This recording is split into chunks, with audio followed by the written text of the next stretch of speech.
There's no feeling more intense than starting over. If you've broken your Scratch project moments after you've shared it, as I have, or you spent hours working on a project only to notice too late that one of your sprites has unexplainably gone missing. If you've made use of that difficult to name thing of thing block within the sensing category, amazingly useful but capable, due to a Scratch bug, of leaving you crying as it dumps all your scripts in one big unordered heap.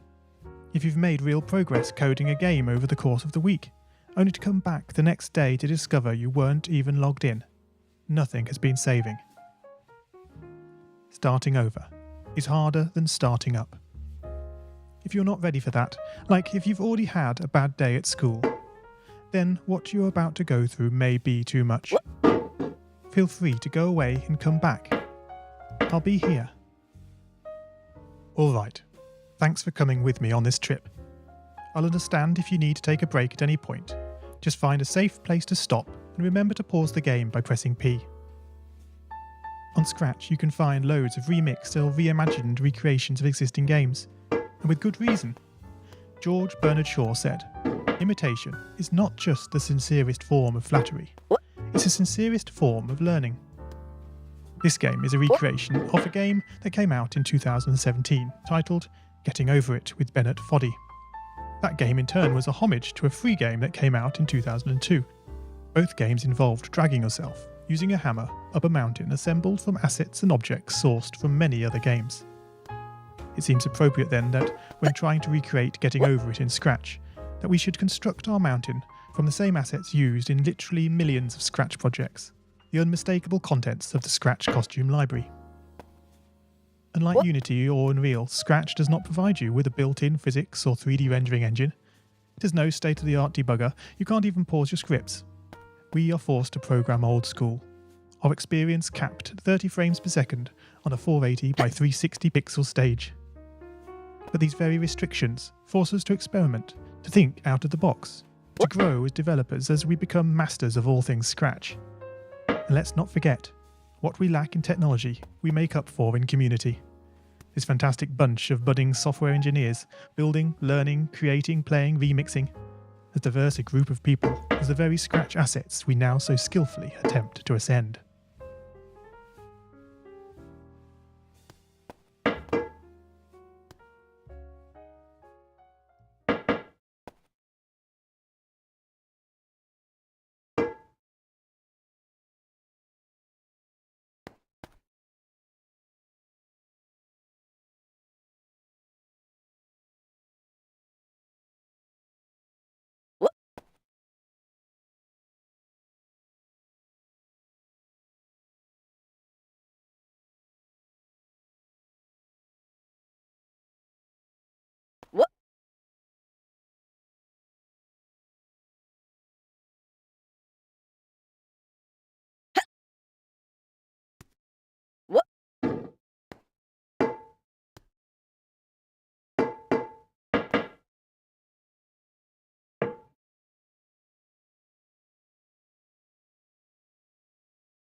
The act of climbing, in the digital world or in the real world, has certain essential properties that give the game its flavour.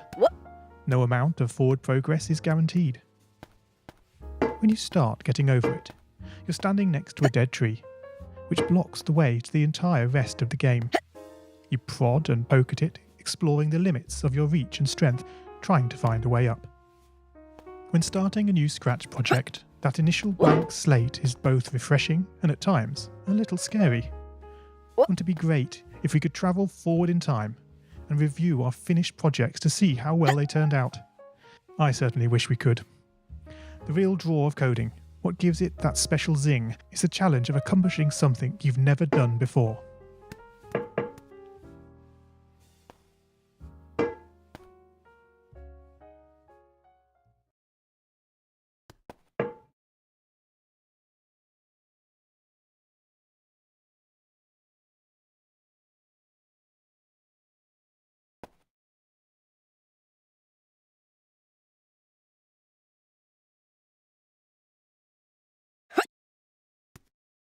At this point, you don't want to fall into the trap of rushing into creating loads of content, designing all the levels, the player costumes, all the easier stuff that can be perfected later.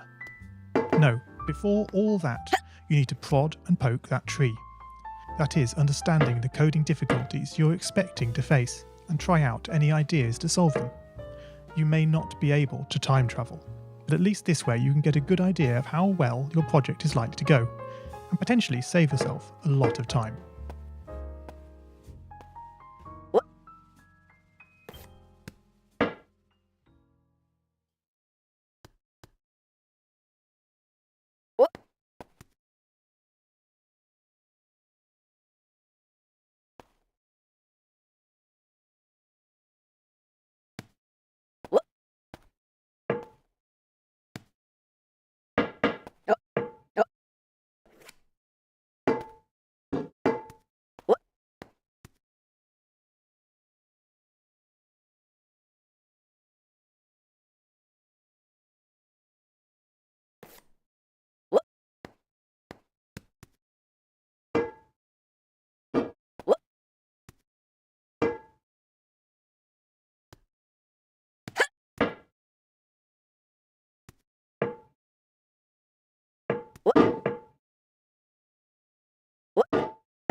Oh man, you lost a lot of progress.